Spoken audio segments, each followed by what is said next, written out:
बच्चों, welcome back to my channel R N G K hub. आज की video में हम देखने वाले हैं कक्षा 6 सामाजिक विज्ञान का पेपर। तो आइए बच्चों, अपन स्टार्ट करते हैं क्वेश्चन नंबर 1। प्रश्न क्रमांक 1 से लेकर 5 तक के आपके बहुविकल्पी वाले प्रश्न रहेंगे, जो कि आपके एक एक नंबर वाले हैं। देखिए, प्रश्न क्रमांक पहले में पूछा है स्थल, जल तथा वायु के बीच का एक सीमित भाग है। ऑप्शन नंबर पहले में दिया है जलमंडल, दूसरे में है स्थल मंडल, तीसरे में है वायुमंडल और चौथे में है जीवमंडल। तो पहले का जो आपका राइट आंसर होगा डी नंबर, जीवमंडल। इसके बाद नेक्स्ट आता है आपका प्रश्न क्रमांक दूसरा। प्रश्न क्रमांक दूसरा में है प्राचीन भारत में सामान्य जन द्वारा कौन सी भाषा सामान्य रूप से बोली जाती थी? संस्कृत, प्राकृत, तमिल या फिर हिंदी? दूसरे का आपका राइट आंसर लगा देना है बी नंबर, प्राकृत। इसके बाद है आपका तीसरा में है चरक एक प्रसिद्ध डेस थे? ऋषि, वैद्य, राजा या फिर सैनिक? तो चरक एक प्रसिद्ध वैद्य थे, तो आपका बी नंबर आपका राइट आंसर होगा। इसके बाद नेक्स्ट आता है आपका प्रश्न क्रमांक चौथा में है सबसे प्राचीन वेद कौन सा है? देखिए, ऑप्शन नंबर पहले में दिया है ऋग्वेद, सामवेद, यजुर्वेद या फिर अथर्ववेद। तो चौथे का जो है आपका राइट आंसर हो जाएगा ए नंबर, ऋग्वेद। इसके बाद नेक्स्ट है आपका क्वेश्चन नंबर 5वां। क्वेश्चन नंबर 5 में है जिस स्थान चौक में मजदूर लोग अपनी सेवाएं देने के लिए इकट्ठे होते हैं उसे कहते हैं लेबर चौक, बाजार चौक, रेस्टोरेंट या फिर कचहरी चौक? तो पांचवे का आपका सही उत्तर हो जाएगा ए नंबर, लेबर चौक। तो आप इस तरह से विकल्प वाले क्वेश्चन के आंसर करेंगे। इसके बाद देखिए नेक्स्ट स्टार्ट हो जाता है आपका रिक्त स्थान वाले प्रश्न। प्रश्न क्रमांक 6 में देखिए, प्रश्न क्रमांक 6 में है जैन धर्म के 24वें तीर्थकर डेस थे? इसके बाद 7वें में है भारूच का यूनानी नाम डेस है? 8वें में डेस के कार्यालय में जमीन से जुड़ी विवाद के मामले सुने जाते हैं? 9वें में है वह स्थान जहां बहुत सी दुकानें होती हैं उसे डेस कहते हैं? 10वें में है डेस मगध का एक महत्वपूर्ण शासक था? तो चलिए देखते हैं रिक्त स्थान वाले प्रश्नों के उत्तर। तो देखिए, ये रहे आपके विकल्प वाले क्वेश्चन के उत्तर। पहले का होगा आपका जीवमंडल, दूसरे का है प्राकृत, तीसरे में है आपको करना है वैद्य और चौथे का है ऋग्वेद और पांचवे का है लेबर चौक। इसके बाद देखिए इधर साइड है आपका रिक्त स्थान वाला। तो पहले में आपको भरना है भगवान महावीर, इसके बाद दूसरे में भरना है आपको भृग कच्छ, इसके बाद तीसरे में भरना है आपको तहसील कार्यालय और चौथे में भरना है आपको बाजार और पांचवें में भरना है आपको बिंबसार। तो आप इस तरह से खाली स्थान में भरेंगे, तो आप अच्छे से देख के कर लीजिएगा। इसके बाद देखिए नेक्स्ट क्वेश्चन स्टार्ट हो जाते हैं आपके अति लघुत्तरी वाले प्रश्न। देखिए, अति लघुत्तरी वाले 11 से लेकर 16 तक के आपके अति लघुत्तरी वाले हैं, जो कि आपके 2-2 नंबर वाले क्वेश्चन हैं। क्वेश्चन नंबर 11 में है भारत का संपूर्ण भाग कौन से गोलार्ध में स्थित है? 12 में है पूरा पाषाण काल को कितने भागों में विभाजित किया गया है? 13 में है अभिज्ञान शकुंतलम में किसकी कहानी का वर्णन है?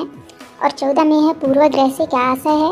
15 क्वेश्चन में है सूरत में भयंकर प्लेग कब फैला था? 16 में है ग्रामीण क्षेत्र में आजीविका के साधन क्या है? तो चलिए देखते हैं क्वेश्चन नंबर 11 से लेके क्वेश्चन नंबर 16 तक के आंसर। तो देखिए, ये रहे आपके अति लघुत्तरी वाले क्वेश्चन के उत्तर।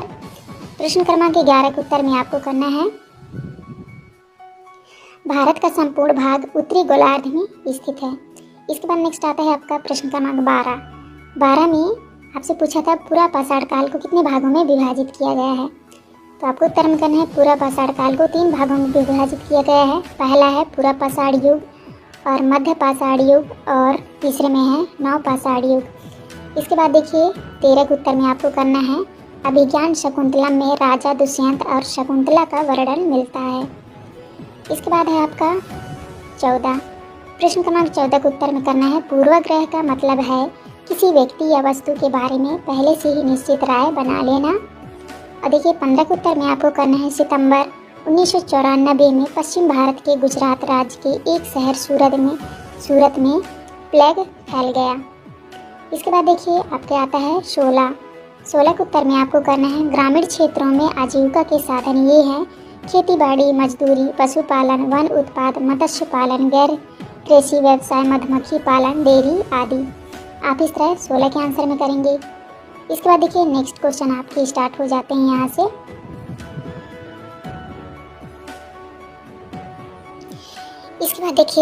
इसके बाद देखिए नेक्स्ट स्टार्ट हो जाता है आपका लघुत्तरी वाला क्वेश्चन।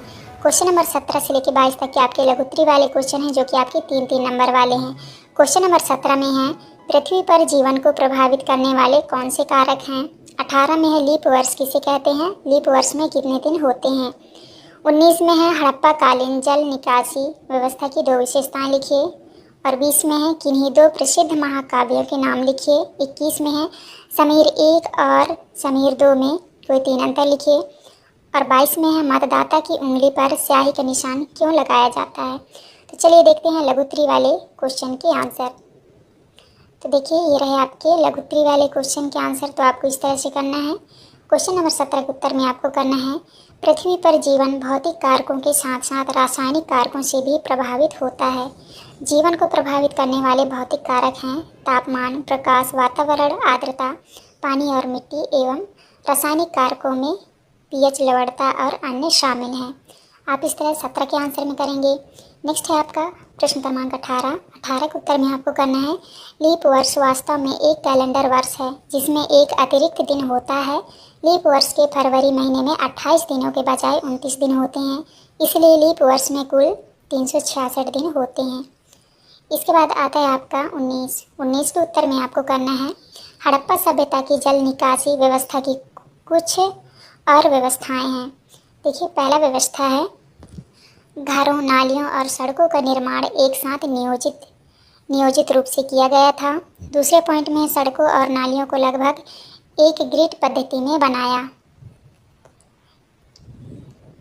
गया। इसके बाद देखिए नेक्स्ट है आपका 20वां क्वेश्चन। 20 के उत्तर में करना है, किन्हीं 2 प्रसिद्ध महाकाव्यों के नाम लिखने हैं आपको। देखिए पहला है रामचरितमानस तुलसीदास और दूसरे में है कामायनी जयशंकर प्रसाद। आप इस तरह 20 के आंसर में करेंगे। नेक्स्ट आता है आपका प्रश्न क्रमांक 21। 21 में है, समीर 1 और समीर 2 में कोई 3 अंतर लिखिए। तो देखिए समीर 1 और समीर 2 में आपको अंतर लिखना है। पहला पॉइंट है, समीर 1 को अंग्रेजी ज़्यादा अच्छी आती है, वहीं समीर 2 हिंदी बोलता है। दूसरे पॉइंट में समीर 1 हिंदू है, वह समीर 2 मुसलमान है, वही समीर 2 मुसलमान है। इसके बाद तीसरे में है, समीर 1 ने स्कूल में पढ़ाई की थी, जबकि समीर 2 को स्कूल जाने का मौका मिला ही नहीं, वह अखबार बेचता था। आप इस तरह से क्वेश्चन नंबर 21 के आंसर में करेंगे। नेक्स्ट आता है आपका 22। क्वेश्चन नंबर 22 में आपको आंसर करना है, चुनावों के दौरान मतदाताओं की तर्जनी पर लगाई जाती है ताकि दोहरे मतदान जैसे चुनावी धोखाधड़ी को रोका जा सके। इसका पहली बार भारत में 1962 के आम चुनाव के दौरान इस्तेमाल किया गया था। आप इस तरह 22 के आंसर में करेंगे। देखिए इसके बाद आपका नेक्स्ट क्वेश्चन आता है दीर्घ-उत्तरी वाले प्रश्न क्रमांक 23 से लेकर 26 तक के आपके दीर्घ-उत्तरी वाले प्रश्न हैं, जो कि आपके 5-5 नंबर वाले हैं। देखिए प्रश्न क्रमांक 23 में है, भौतिक मानचित्र किसे कहा जाता है, भौतिक मानचित्र की विशेषताएं लिखिए। 24 में है, उत्तरी मैदानों में अधिक जनसंख्या निवास करती है, क्यों। 25 में है, मौर्य साम्राज्य के प्रशासन की प्रमुख विशेषताएं लिखिए। और 26 में है, ग्राम पंचायत के प्रमुख कार्य क्या है, लिखिए। तो चलिए देखते हैं क्वेश्चन नंबर 23 से लेके क्वेश्चन नंबर 26 तक के आंसर।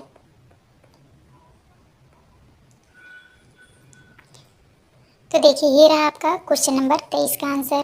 तो क्वेश्चन नंबर 23 में आप करेंगे,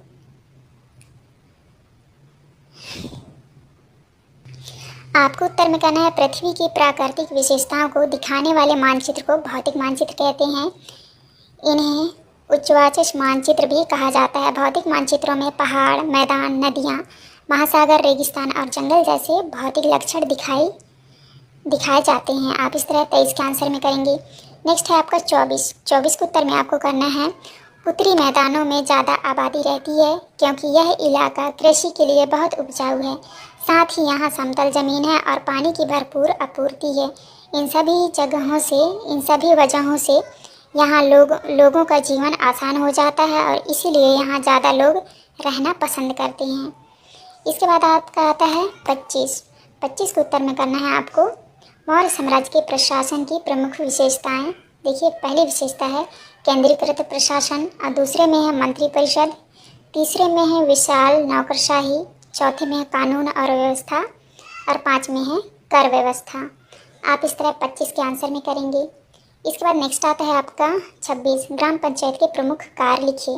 देखिए, पहला कार्य है ग्राम पंचायत बीपीएल सूची को प्रमाणित करता है। दूसरा है गांवों में बच्चों को बेहतर शिक्षा देने के लिए जागरूकता रैली निकालना। तीसरा है घर घर जाकर लोगों को शिक्षा का महत्व समझाना। और चौथे में है कृषि उपकरणों और कृषि पद्धतियों की प्रदर्शनी आयोजित करना। इसके बाद देखिए 5वां पॉइंट है अच्छे बीज आदि वितरित करना। आप इस तरह से प्रश्न क्रमांक 26 के आंसर में करेंगे। तो प्यारे बच्चों, इस वीडियो में जो है हमने क्वेश्चन नंबर 1 से लेके क्वेश्चन नंबर 26 तक का जो है संपूर्ण सॉल्यूशन आपको करा दिया है। आप अच्छे से देख के पढ़ लीजिएगा। यहाँ पे हमारी वीडियो कंप्लीट होती है। वीडियो अच्छी लगी और चैनल में नहीं हो तो चैनल ज़रूर सब्सक्राइब करिएगा, जिससे कि आने वाली हर एक वीडियो का नोटिफिकेशन जो है आपको मिल सके। तो चलिए मिलते हैं अब नेक्स्ट वीडियो में।